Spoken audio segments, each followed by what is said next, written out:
The lights of Washington, D.C. shimmered over the Potomac River, reflecting off the grand architecture of the Kennedy Center for the Performing Arts. Inside the grand ballroom, the atmosphere buzzed with quiet sophistication, a perfect blend of Hollywood's finest and Washington's most powerful figures. It was an evening of polished reputations, strategic conversations, and silent power plays. Officially, the gala was a fundraiser for veterans' mental health initiatives, but beneath the noble cause, it was also a stage where alliances were forged, deals were whispered over glasses of aged bourbon, and narratives were carefully shaped. For the fortunate, the night was an opportunity to elevate their status. For the unfortunate, it was a setting where careers could subtly unravel. The air was thick with expensive cologne and quiet ambition. The clinking of crystal champagne flutes punctuated conversations as waiters in black tie attire moved seamlessly between clusters of high-profile guests. The guest list was a who's who of industry moguls, political strategists, decorated veterans, and award-winning actors, each one playing their role in the unspoken hierarchy of influence. Among them, at the center of hushed glances and knowing nods, stood Clint Eastwood. At 94 years old, he arrived without an entourage, without spectacle, a stark contrast to the younger celebrities who thrived on grand entrances. He didn't need an introduction. His mere presence, built on decades of legendary storytelling and unwavering principles, commanded attention. This was Washington, a city where power wasn't just about who you knew, it was about how you carried yourself. And on this night, amidst the swirl of politics and Hollywood glamour, Clint Eastwood's presence carried more weight than any scripted speech or well-rehearsed performance. Amidst the murmurs of conversation and the careful orchestration of status, Clint Eastwood entered the Kennedy Center's grand ballroom with an air of effortless authority. There were no flashing cameras announcing his arrival, no security detail clearing his path, no entourage trailing behind him. At 94 years old, he moved with the deliberate steadiness of a man who had lived through more than most in the room combined. Every step he took carried the weight of a lifetime of earned respect. Unlike the younger Hollywood figures who thrived on grand entrances, Eastwood's presence alone was enough. He didn't have to seek attention, attention found him. Conversations momentarily slowed, a few glances exchanged, as guests took note of the iconic director, actor, and cultural figure standing among them. Some viewed him with admiration, others with skepticism. After all, he represented a different era, one where masculinity, resilience, and unwavering conviction defined success, not viral moments or social media influence. He made his way toward the mahogany-paneled bar, where a former Marine Corps officer, Hannah Lawson, stood nursing a whiskey on the rocks.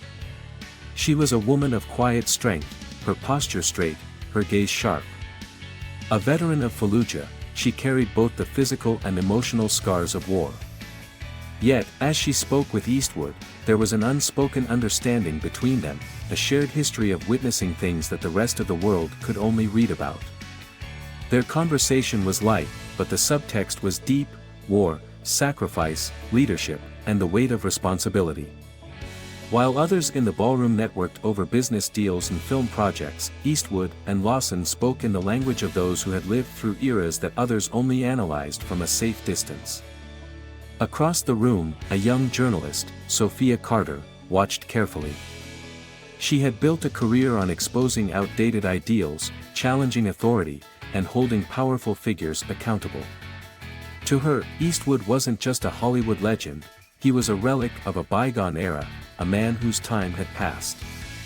She saw an opportunity, not just for an interview, but for a viral moment, a confrontation that would expose him as out of touch with modern values. As she adjusted her phone's recording settings, her mind raced with the questions she had rehearsed. This wasn't about curiosity or discussion, this was about making a statement. And just like that, the stage was set for an unexpected clash between past and present. Across the elegant ballroom, Sophia Carter observed Clint Eastwood with quiet determination. She wasn't just another starstruck journalist looking for a soundbite, she had a mission. At 32 years old, she had built her career on exposing powerful figures, outdated ideals, and systemic issues that she believed held society back. Her sharp, often confrontational interviews had earned her both praise and controversy. She had faced off against politicians, corporate executives, and celebrities who, in her view, refused to evolve with the times. Tonight, she had set her sights on Clint Eastwood. To Sophia, Eastwood was more than just an actor or director, he was a symbol of a past era, an embodiment of masculinity and conservatism that she saw as outdated. In her mind, Hollywood had moved beyond figures like him. The world had changed, and she was here to prove that he no longer fit into it. Her phone was already set to record. This wasn't just going to be an interview, it was going to be a moment. A viral takedown. She could already see the headlines. Clint Eastwood confronted on his outdated views, watch him struggle to justify his relevance. Old Hollywood faces reckoning, young journalist challenges industry veteran. She adjusted her posture, smoothed her navy blue dress, and took a deep breath. This was it. Her moment. With quiet confidence, her heels clicking against the marble floor, she approached the bar where Eastwood stood speaking with Hannah Lawson, the Marine veteran. Their conversation was relaxed but carried the kind of weight only two people who had seen too much could understand. Sophia cleared her throat just enough to cut through the low hum of conversation. "Mr. Eastwood," she said, her voice perfectly measured, just loud enough to turn a few heads. Eastwood didn't react immediately. He took a slow sip of his drink, a glass of bourbon neat, then carefully set it down. Finally, he turned toward her, his gaze calm, unreadable. Sophia smiled, a well-practiced, media-trained expression. "Sophia Carter, Washington Sentinel. Mind if I ask you a few questions?" The name carried weight. She wasn't an amateur. She had written pieces that had stirred national debate, taken down public figures, and reshaped narratives. But Eastwood's expression remained unchanged. His eyes flicked briefly toward Hannah Lawson, then back to his drink, as if deciding whether this conversation was worth his time. Sophia wasn't deterred. She pressed forward. "I'll make it quick," she continued, keeping her voice light. "You've been in the industry for over 60 years. Do you think people like you still have a place in it?" The words were calculated. "People like you." A few nearby guests paused mid-conversation. Someone at the bar hesitated before taking a sip of their cocktail. Even Hannah Lawson straightened slightly, sensing the tension. This was a trap, and she knew it. A lesser man might have taken the bait, stumbled over his words, or grown defensive. But Clint Eastwood wasn't a lesser man. He exhaled slowly, almost deliberately, before finally turning his full gaze toward Sophia. It wasn't annoyance. It wasn't offense. It was calculation. The kind of look a man gives when he's deciding whether something, or someone, is worth his time. Sophia held her ground, confident she had him exactly where she wanted. What she didn't realize, what she couldn't have known, was that in that single moment, the power dynamic had already shifted. And she was no longer in control of the conversation. The ballroom had settled into a quiet hum of conversation, the clinking of glasses and murmured networking filling the space. But near the bar, a different kind of conversation was about to unfold. Sophia Carter stood her ground, her practiced smile unwavering as she awaited Clint Eastwood's response.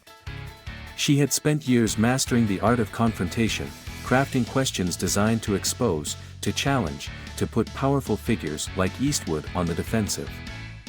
This was her moment. Eastwood, however, was in no hurry to respond. He took his time, reaching for his bourbon, taking a slow, measured sip before setting it back down. The deliberate nature of his movements only added to the tension in the air. Finally, he exhaled, not with frustration, but with something that resembled mild amusement. "You rehearsed that one, didn't you?" A few chuckles rippled through the surrounding guests. Someone at the bar smirked. The trap Sophia had set had not only failed, it had been turned back on her. She tightened her grip on her phone but kept her expression composed. "I'm just asking the questions people want answers to," she replied smoothly.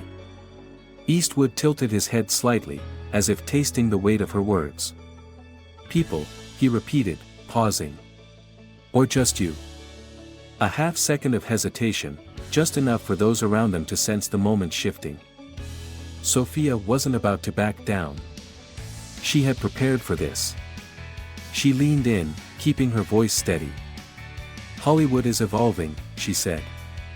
"The old ways of thinking," she gestured vaguely, encompassing Eastwood, his career, his entire legacy, "are fading. Conservative values. Outdated masculinity. A lot of people believe it's time to move forward. That guys like you are out of touch with what modern audiences want." There it was. The perfect setup. She had seen it happen before, where an aging public figure stumbled, fumbled, tried to justify their relevance and instead proved her point for her. But Eastwood didn't bite. Instead, he studied her for a moment, then let out a slow, quiet chuckle. Not mocking. Not cruel.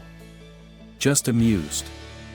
A silence stretched between them, the kind of silence that made people reconsider what they had just said. Then, in a voice steady as a seasoned storyteller delivering his most memorable line, he spoke. "You think the world just moves forward because some kid with a microphone says so?" The words landed like a punch that no one saw coming. A few guests nearby exchanged glances, intrigued. Even Hannah Lawson raised an eyebrow. Sophia opened her mouth to respond, but Eastwood wasn't finished. "You don't erase the past just because you don't like it," he continued, his tone still calm, still measured. "You learn from it. You build on it. You take what worked, fix what didn't, and move forward. That's progress, not whatever the hell this is." He mimicked the same dismissive hand wave Sophia had made just moments before. This time, the chuckle from the crowd was louder. Someone clapped. For the first time, Sophia felt the ground beneath her shift. This wasn't the way it was supposed to go. She was supposed to be in control. But somehow, without ever raising his voice, without ever showing anger, Clint Eastwood had flipped the entire exchange on its head. And the room felt it. Still, she wasn't ready to back down.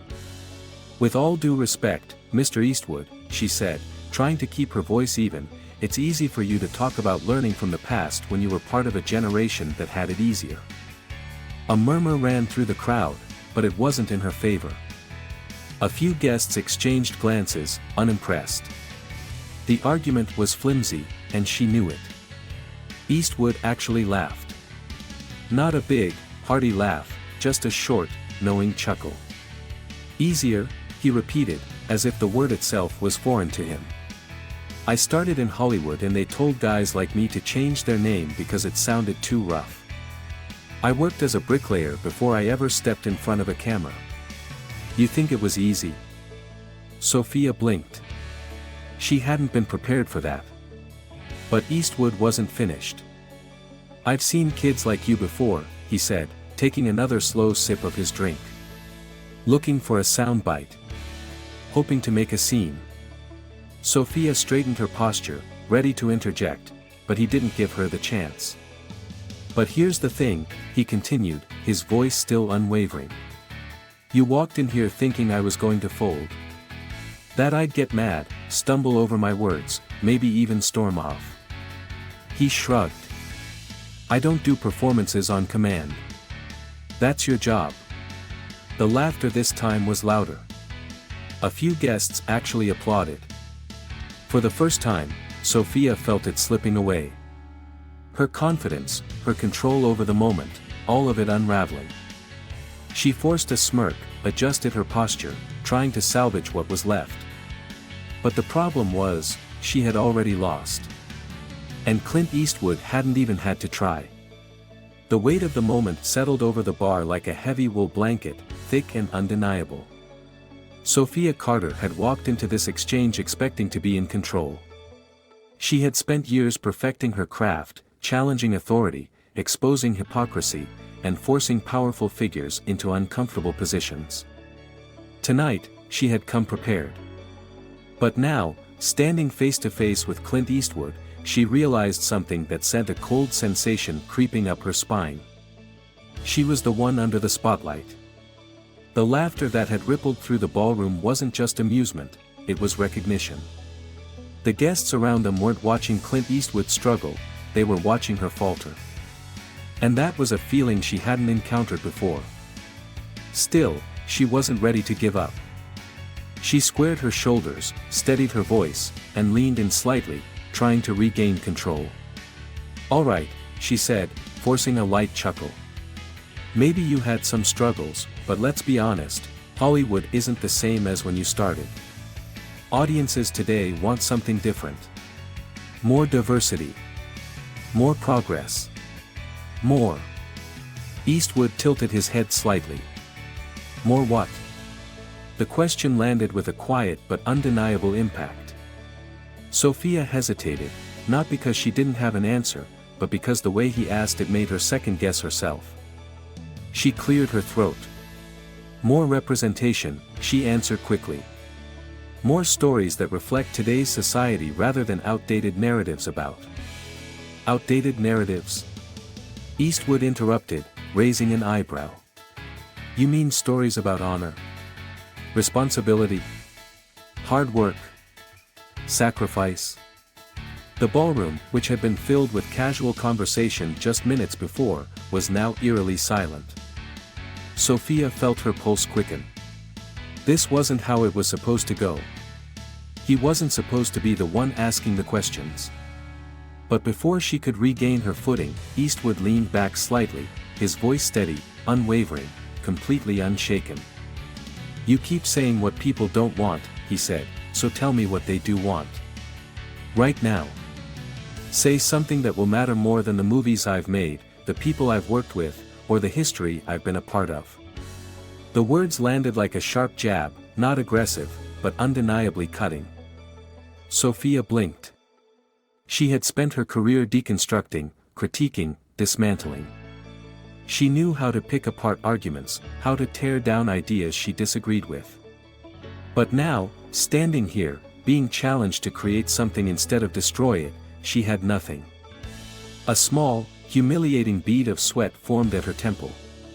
She tried to ignore it, just like she tried to ignore the way the air felt heavier, the way people were whispering, the way her plan had somehow turned against her. Clint Eastwood didn't gloat. He didn't smirk. He simply waited. And that was worse.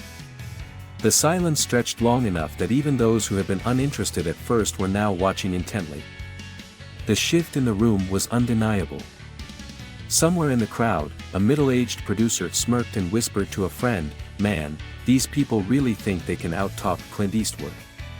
His friend chuckled. "They keep trying, though." Sophia heard it. And it burned. She couldn't stand here any longer. Without another word, she lowered her phone, turned on her heel, and disappeared into the crowd. No grand exit. No final retort. No moment of redemption. Just a young journalist who had underestimated the old cowboy. And everyone knew it. The fallout, a lesson in humility. Sophia weaved through the clusters of guests, her heart pounding harder than she cared to admit. She kept her head high, her face neutral, but inside, her thoughts were a storm.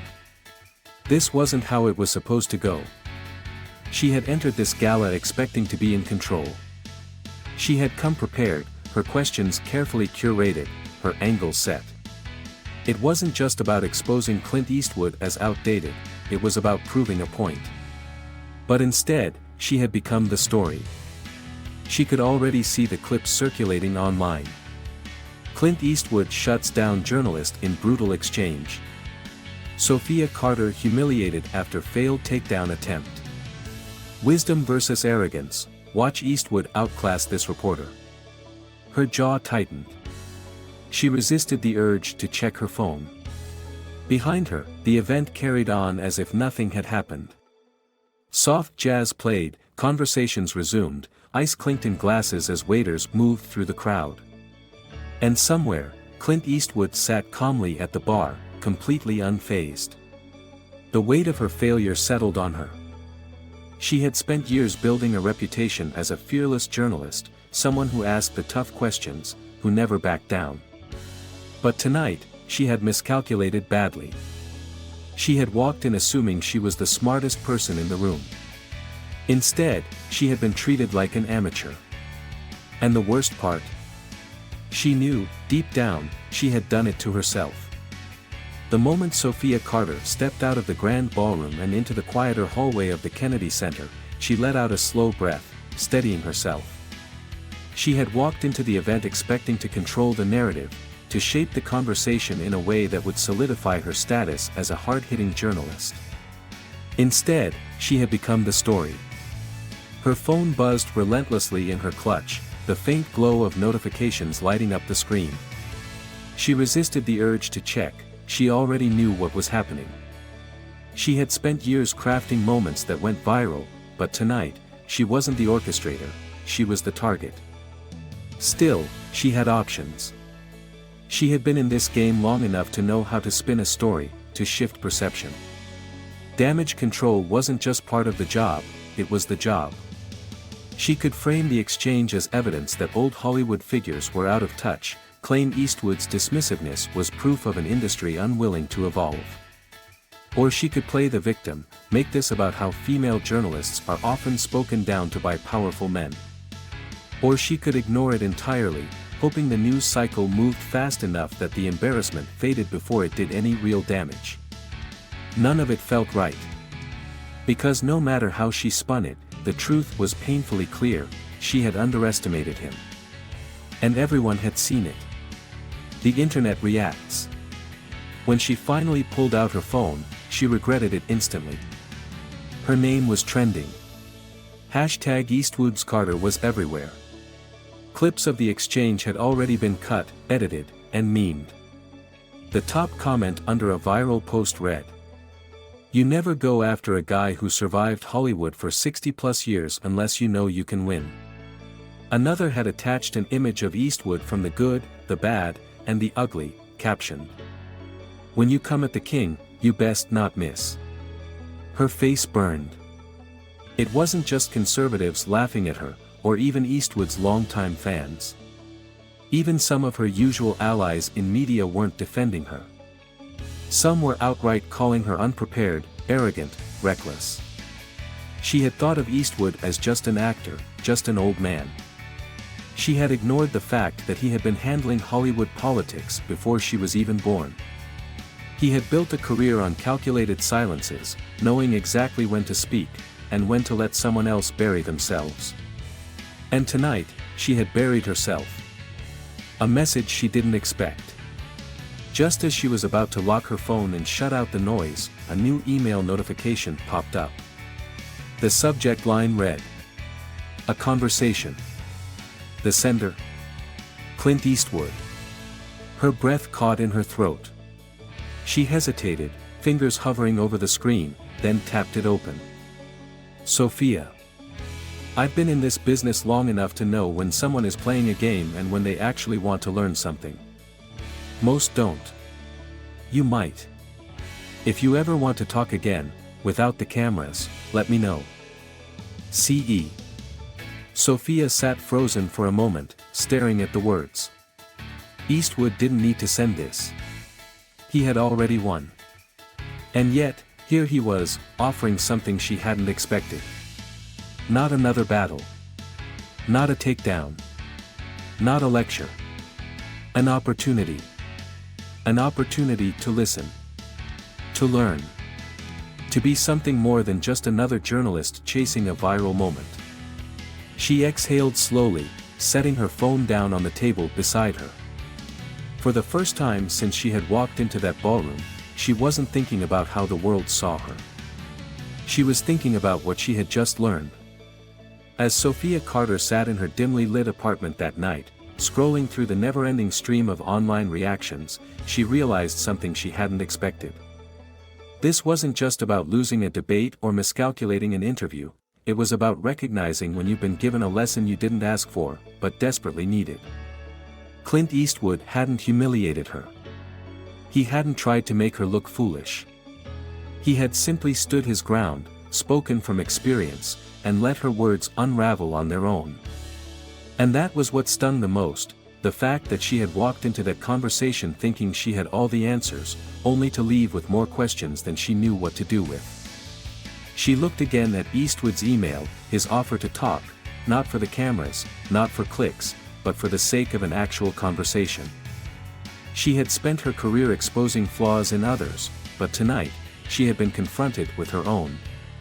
She hesitated for just a moment, then typed out a short response. "I'd like that." Across the city, in a quiet hotel lounge, Clint Eastwood took a sip of his whiskey as the news coverage of their exchange played on a muted television screen. A younger actor sitting nearby smirked. "You think she'll take you up on that offer?" Eastwood swirled the ice in his glass, watching the slow, measured movement. "Doesn't matter," he said simply. Then, after a beat, he added, "But if she does, maybe she won't just be another name that fades away." The exchange between Clint Eastwood and Sofia Carter wasn't just about a journalist challenging an old Hollywood legend, it was about something much deeper. It was a lesson in humility, wisdom, and the power of listening. In today's world, where debates are often about who can talk the loudest rather than who has something worth saying, this moment was a reminder that real strength isn't found in confrontation, it's found in understanding. Sofia walked into that conversation believing she had all the answers, that she could define what progress looked like and dismiss the past as irrelevant. But progress isn't about erasing the past, it's about learning from it. Clint Eastwood didn't win that conversation because he was aggressive or defensive. He won it because he didn't need to prove anything. His confidence came not from arrogance, but from a lifetime of experience, from knowing that wisdom speaks loudest in silence. The real lesson: listening is more powerful than arguing. Growth comes from asking better questions, not just delivering sharp critiques. And in a world obsessed with making a statement, sometimes the most profound thing you can do is pause, reflect, and be willing to learn.